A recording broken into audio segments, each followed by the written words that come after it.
أعوذ بالله من الشيطان الرجيم. بسم الله الرحمن الرحيم. يا أيها الناس اعبدوا ربكم الذي خلقكم والذين من قبلكم لعلكم تتقون.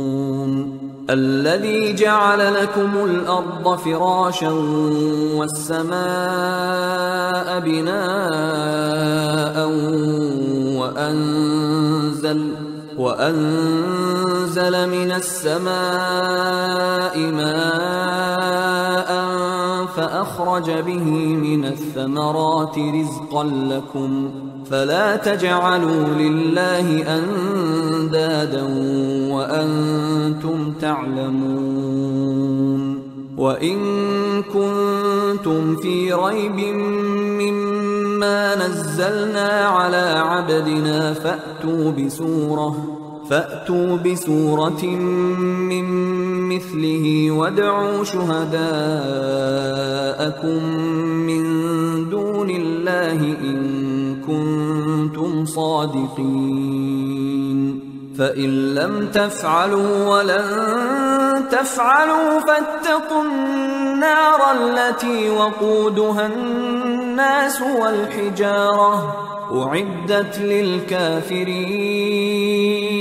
وبشر الذين آمنوا وعملوا الصالحات أن لهم جنات تجري من تحتها الأنهار كلما رزقوا منها من ثمرة رزقا قالوا هذا الذي رزقنا من قبل وأتوا به متشابها ولهم فيها أزواج مطهرة وهم فيها خالدون.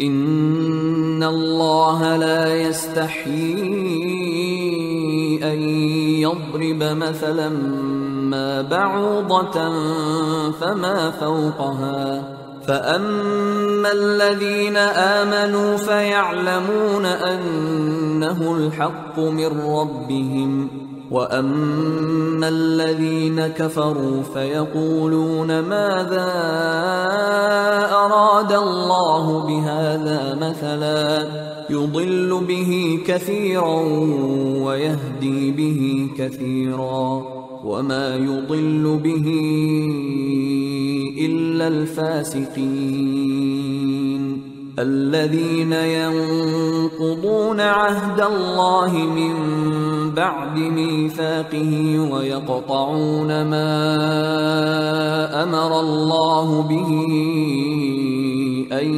يوصل ويفسدون في الأرض أولئك هم الخاسرون. كيف تكفرون بالله وكنتم أمواتا فأحياكم ثم يميتكم ثم يحييكم ثم إليه ترجعون. هو الذي خلق لكم ما في الأرض جميعا ثم استوى